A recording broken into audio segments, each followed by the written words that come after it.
It's time to start building one seriously scale Chevelle. Measuring, scanning, and 3D modeling will hopefully help me to create the most accurate RC Chevelle chassis ever built. This mini muscle car project begins right now. Hello everyone and welcome back. It certainly has been a while, but I've finally got this 1/25th scale 69 Chevelle SS back on the bench, and I've got a little update to share with you all today. The goal here is simple: transform this highly detailed plastic model from Revell into a fully functional RC vehicle. A process which I've showcased many times prior on this channel, but with this project here, I'm really striving for scale realism, utilizing as many parts included in the model kit as possible, and hopefully this tiny Chevelle will prove to be the most lifelike build I've done so far. The most recent project I did with the same goal was this 39 Chevy Coupe street rod style build, which was a huge success, and I showcased that entire project in detail through a series of videos here on the channel. That car featured a realistic drivetrain and suspension layout, as well as engine bay and interior details, plus functional lights. I'm attempting to go even further here, challenging myself to not just make this model function, but replicate the OEM appearance of a 69 Chevelle as closely as possible, both on the top and the bottom. Unlike that 39 Chevy, which featured a custom double control arm style front suspension, as well as aftermarket wheels and a big block V8 under the hood, with this Chevelle I'm going for more of a factory stock look, which means I'll have to replicate the design of the real-world suspension and drivetrain as closely as possible. A challenge for sure, but thankfully I've got some high-tech toys to help me out, and as was established in the prior video, this plastic model kit from Revell is extremely accurate and very well detailed, providing a great base to modify. Now, if you haven't seen or don't remember that prior video in this series, don't worry, it's been a while, but what I did in that video was not only introduce this project, but also take a close look at this kit and all of the parts that are included, and I explain why I chose this kit specifically for this type of project. Beyond, of course, the simple fact that a 69 Chevelle is an awesome vehicle to replicate. Its separate molded floor pan, frame, and suspension components was a big reason for choosing this particular kit. But if you'd like to check out that prior video, I'll be sure to link it below in the description. But being that I've already had a good look at this kit and I've laid out all of my goals, it's finally time to start making it happen. So without any further introductions, let's dive right in.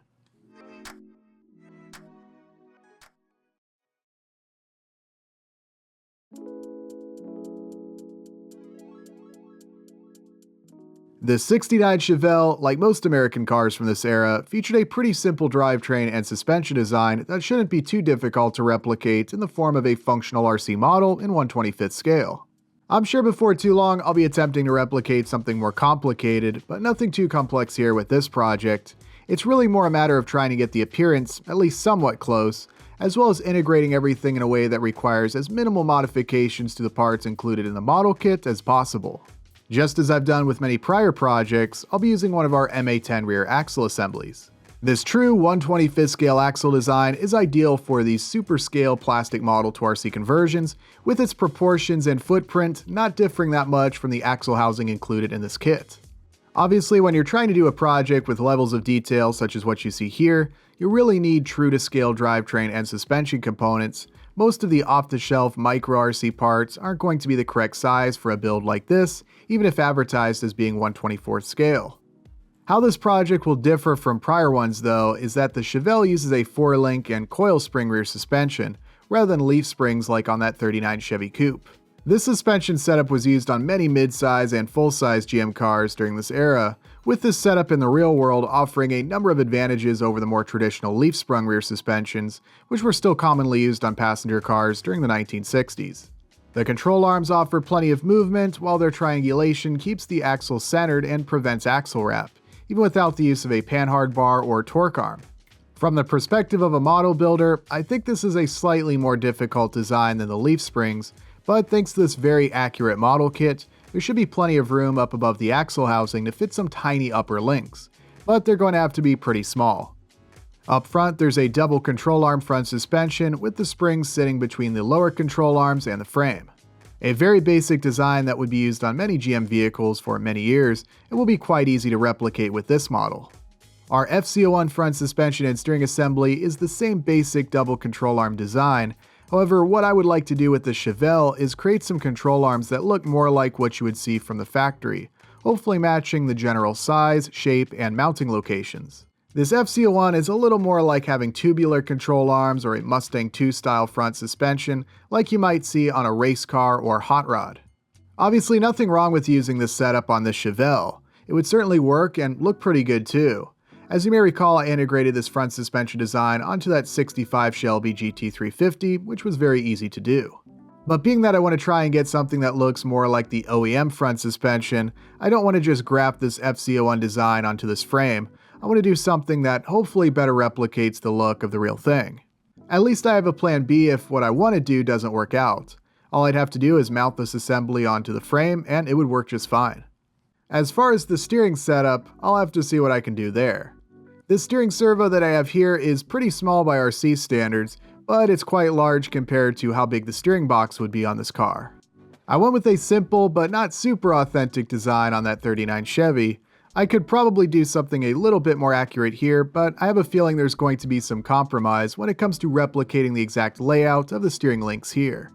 I really want to make sure that the steering servo stays tucked away so it doesn't intrude too much into the engine bay. Some great engine bay detail is possible with this model kit, and I don't want to compromise any more than I have to.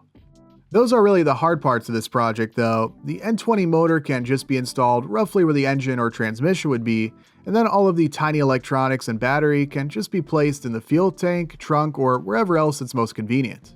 The technology has gotten to a point where these components can be super tiny and very easy to hide. I'm not at all concerned with speed or performance with this project. As long as it can drive around under its own power, that's good enough for me. This project is really more about building a very accurate model than setting any speed records. For that prior 39 Chevy build, I challenged myself to only use parts currently available on our Patreon, essentially putting myself into the position of one of our Patreon members doing a custom project like this. However, asking you all whether or not you think I should keep this rule in place for the next project, it seems like you all thought I should go crazy and do as much custom 3D scanning, designing, and printing as I want, so that's exactly what I intend to do with this build. Though of course everything I design will also be added onto our Patreon, so you won't have to go through the same trouble if you want to do the same project I'm showcasing here. Well, at least when it comes to designing these custom components. As for the building process, you'll have to do that yourself. I'm sure this won't be the easiest project ever, but you'll at least have the same parts that I'm using if you want to give it a try. But enough brainstorming and researching for now, it's time to start digging into this kit. At this point I've gone ahead and removed the frame from the parts tree, cleaned it up, and I glued this crossmember piece into place.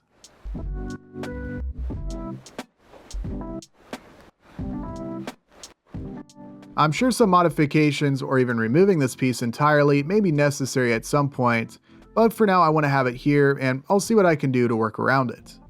I've done the same with this floor piece that represents the underside of the body and the inner fenders. This frame fits nicely into place as of all the parts so far, though it'll definitely need something to secure the front so it's snug against the piece above it. Undoubtedly the frame will need some modifications, but hopefully nothing too serious. Obviously these upper control arms that are molded into the frame piece are going to need to be removed, which shouldn't be a problem. I have a feeling that at some point I may permanently glue the frame to this floor piece. A big reason for this is that, as I just mentioned, there's either going to need to be glue or something to hold the front of the frame and keep it tight against this part here.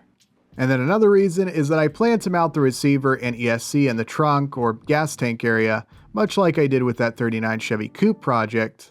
On that car, the fuel tank was molded into the frame rather than on a separate piece like how it is with this kit, which ended up working out very well. I guess I could cut this rear section out and secure it to the frame and let the whole body with the floor pans and interior be removable. But I think what's going to make the most sense is just gluing the frame into place, not worrying about magnets or body mounts or screws or anything like that. This could then serve as the complete chassis piece for the RC model. Everything will be secured to it, the electronics, the suspension, and the drivetrain.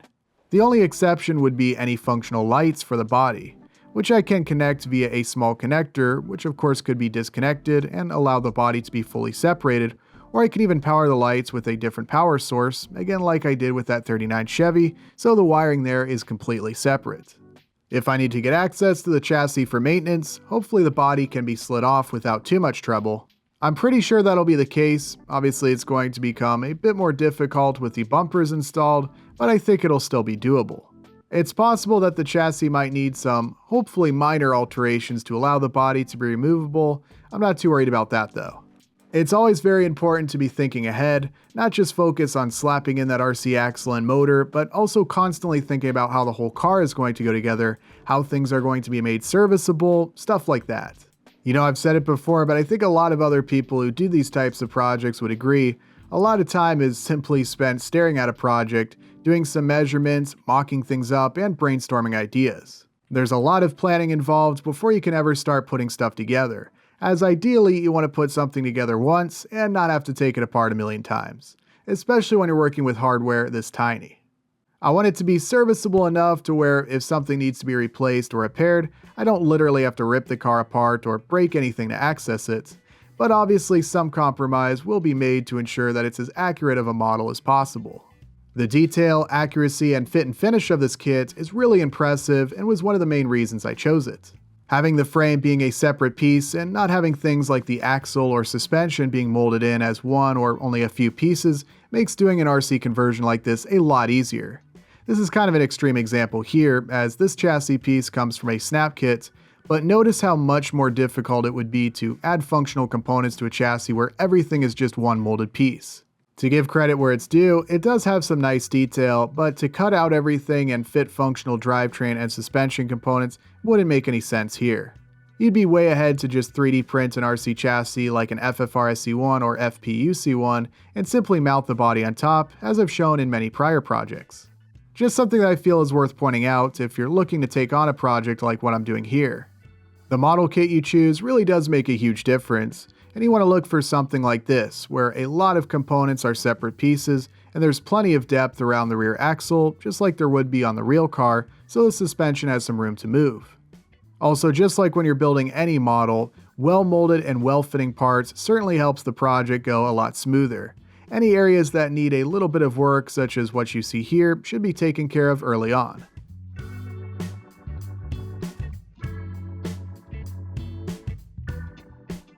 After ensuring all of these parts are fitting together well, I applied some light coats of primer, not only to later help with paint adhesion, but also to help the parts be more visible to the 3D scanner I'll be using. As you can see, I've got all the parts prepped and primed, ready for the scanning process. I mocked some things up and took some measurements, but since I have access to 3D scanners, I'm going to go ahead and use them. Some nice scans will certainly aid in the design process, and that coat of gray primer will help make these parts easier for the scanner to capture. There are other options available to help increase visibility, including 3D scanning sprays if you don't want to use gray primer. I'm using the Mousse scanner from 3D Maker Pro to create these scans. I've reviewed the Mousse prior on this channel. I'll be sure to leave a link in the description if you want to check it out. These parts might be a little on the smaller side for what the Mousse is really intended for, but overall not too bad, and there's certainly enough scan data here to be helpful during the design process. As I've said, 3D scanners, especially in this price range, are not magical replicator devices that are going to produce a perfect, clean model in the end. What I'm looking for here is just something to reference when I'm creating my own custom parts. I did some scans with just the frame, as well as some scans with the suspension components installed, just whatever I thought might be helpful during the design process. The included scanning software helps convert this data into 3D meshes, which I can import into any CAD software, such as Autodesk Fusion. With these physical components now scanned, it's time to start doing some digital work in the form of designing some custom parts.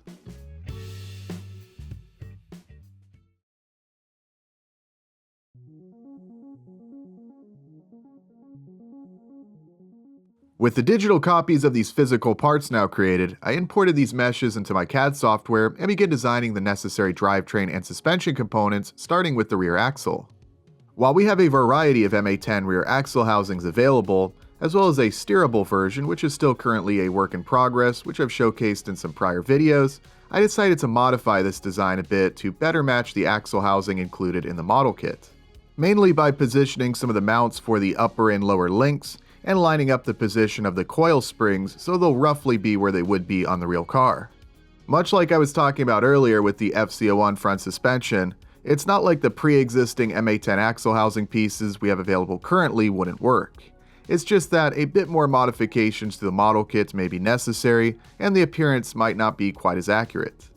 Some of us RC model builders are just on a whole nother level of crazy, but by no means is this level of high-tech design work required to get involved in this niche of the hobby. Even if you're not into this niche though, you could probably imagine how much easier the design process can be when you have some nice 3D scans to work off of. Many real-world aftermarket parts companies will basically do sort of a similar process to what I'm doing here, only they'll be scanning the real car and designing much larger parts, whether that be a high-performance chassis or a wide-body kit. I always make sure that I'm taking some precise measurements with the caliper and cross-referencing those numbers with what I'm seeing here on the mesh, just to make sure these parts will be a good fit and catch any potential inaccuracies with the 3D scan.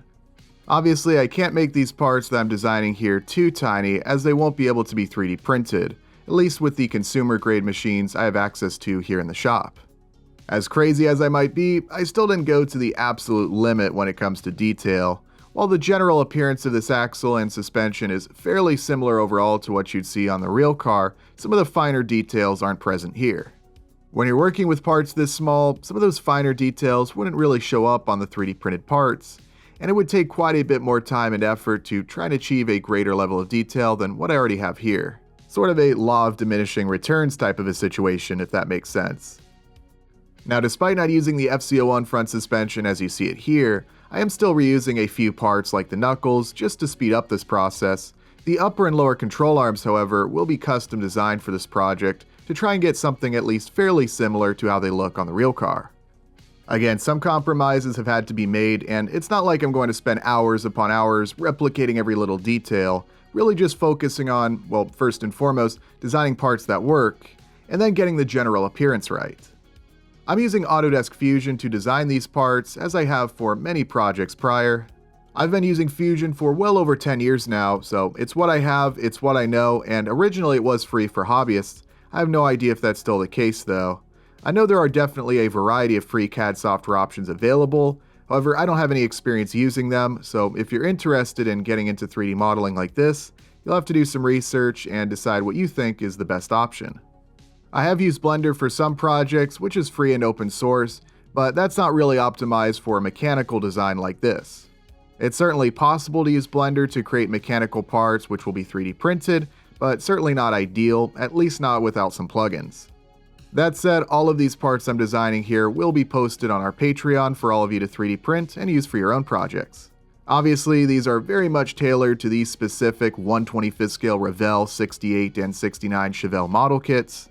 I'm sure they could be made to fit other similar vehicles, but again, obviously, these are very much designed specifically for the model kit that I'm using. I would like to also point out, in case you aren't already aware, that we have a variety of other chassis kits which are a lot more basic and not always as scale looking, but are also way more versatile and adjustable, as well as a lot easier to put together. So just keep that in mind as well if you're interested in getting into this niche of the RC hobby. Not all projects have to be as challenging or involved as this one. If you're a beginner and are interested in getting into this niche of the RC hobby, I recommend you check out this recent video that I put together, as this is a relatively simple project that has a lot of information for those who are just getting started. But this is what I've got so far. The rear suspension was pretty easy to design, and I think it should be quite easy to install. Just a few modifications to our pre-existing MA10 rear axle design, and then a pretty simple 4-link setup. The front suspension, I think, might present a little bit more of a challenge, particularly with the lower control arms being positioned properly, but hopefully nothing too bad, and again, I'm kind of repurposing some FC01 components here, which sped up the design process a lot. Just like GM, I'm simply reaching into the parts bin and making it work with this Chevelle. I'll see what I can do about the steering. I had to make these links larger in size than what you see here in the model kit in order to ensure they won't be too fragile or difficult to 3D print. So far I haven't designed any sort of servo mount, as I think I'll just be scratch building that. We'll cross that bridge when we get there. I'll probably have the servo positioned somewhere on the driver's side and then maybe have an idler arm on the other end of the center link. I don't know though, I'll see what I can come up with. But after hours of design work, it was finally time to start getting some of these parts 3D printed and assembled.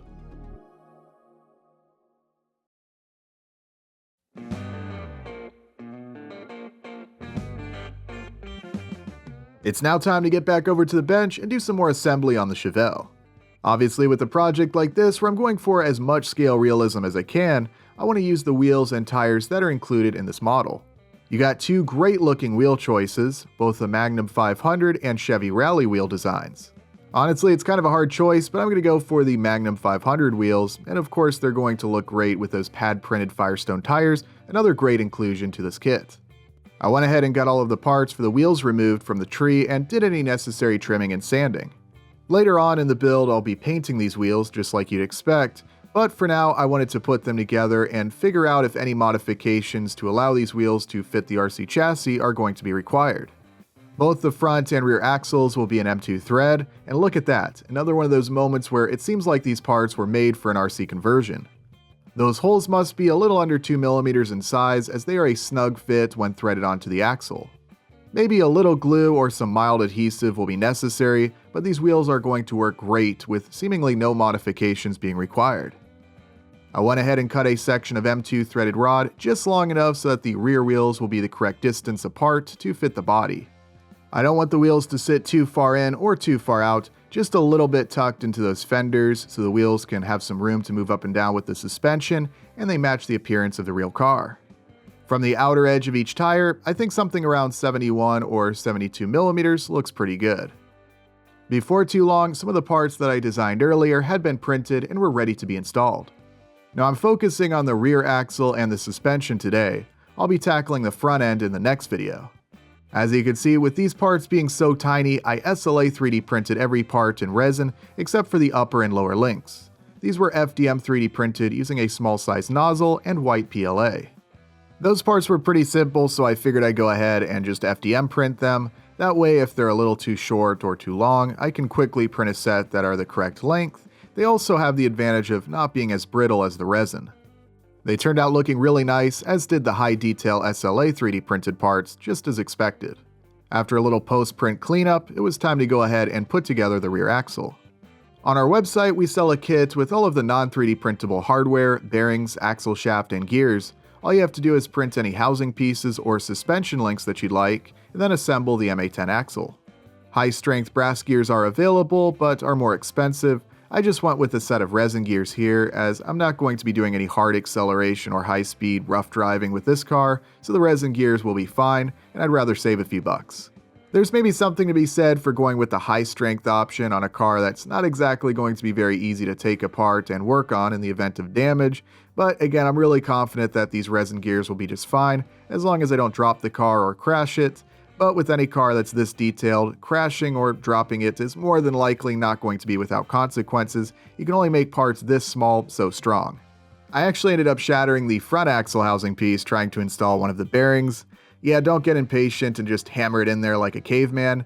Instead, take a fresh hobby knife and remove any material around the outer diameter that's causing the bearing to not easily slide into place. Fortunately though, the brakes were pretty clean, so I just glued the pieces back together rather than waiting several hours to have another one printed. Once everything's painted, it'll look just fine. But obviously, a gentle touch and some patience is certainly a requirement when working on parts that are this size. I just like to demonstrate what not to do when I'm making these videos, for educational reasons. Minor setbacks aside though, I had the axle assembly put together and could begin installing the suspension links. So with how tiny these parts are, I used some M1 size hardware to secure everything together.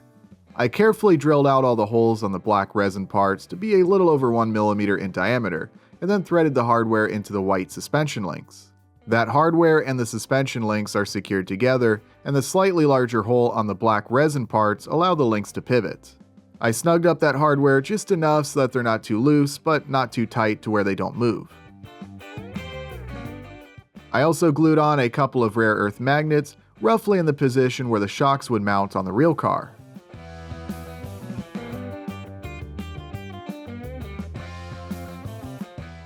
Looking pretty good, and everything went together nicely once I put the hammer away. Those magnets aren't exactly the most scale-looking suspension components, but they work nicely on cars of this size and that don't weigh very much. Generally, I like to have the magnet polarity set so that they're opposing one another and offering a bit of extra lift when using soft springs, rather than having the magnets attracting one another, which runs the risk of the axle getting stuck fully compressed, unless the magnets are weak enough or there are stiff enough springs. I've never really spent that much time comparing each setup, but I think the opposing magnets in this car will work nice, so I can install some nice soft springs that will hopefully allow the suspension to move a fair amount when going over bumps, contributing to the lifelike appearance of this car while driving. The magnets can also help act a bit like a shock absorber. Later on, I might go ahead and either make a sway bar or just cut the one off of this assembly included in the kit, just to add that little bit of extra realism. Obviously, it's going to be more for show than anything else. Overall, this assembly is looking really good, so it's just about time to get this mounted onto the frame. First though, I wanted to check and see how much clearance there would be around the exhaust.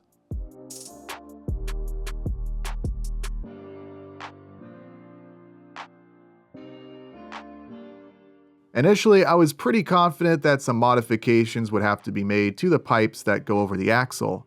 However, as you can see, there's just enough room for the axle to fully compress, with it only just touching the exhaust.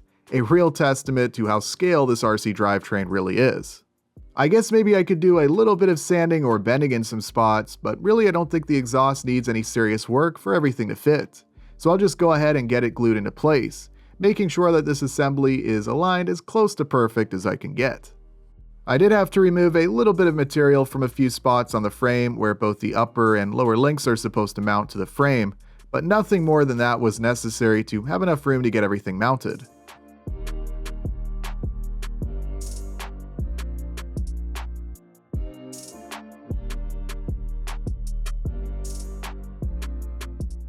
Securing the chassis end of each one of those 4-link mounts with hardware might be possible now that I look at it, but glue is definitely the easier solution. The only thing is, you gotta make sure it's aligned correctly because you only get one shot at it before you're probably breaking those mounts if you want to take them off. Fortunately, it looks like I got things lined up pretty well here, and there is a little bit of wiggle room for the body to slide forward and back on the chassis, so as long as I nail the wheelbase when installing the front suspension, I think the body can be slid a little bit forward or back to get each wheel aligned perfectly in the wheel well. Hopefully no issues there, but if I was to do this again, I'd probably complete the circle here and use a piece of hardware to hold the lower control arm mounts in and allow for at least a little bit of adjustability. On the real cars, there's a body mount on this section of the frame, which is a detail included in this model kit. I created this partial circle here and used that body mount as sort of a reference for when I lined everything up. It looks pretty good as is, but I don't think it would have been that much of a decline in the appearance to go ahead and drill out those body mounts and install a screw to allow for a little bit more adjustability if necessary. But hey, it's in and it's solid and looking pretty scale too. Final parts to add were the spring seats, the springs, and magnets.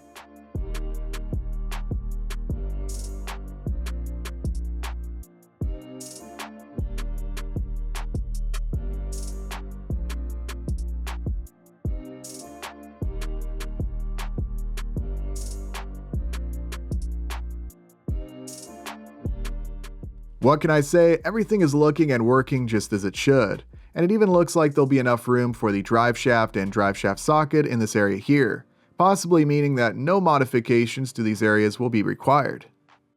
A pretty clean looking install so far, almost as though this model kit was begging for an RC conversion.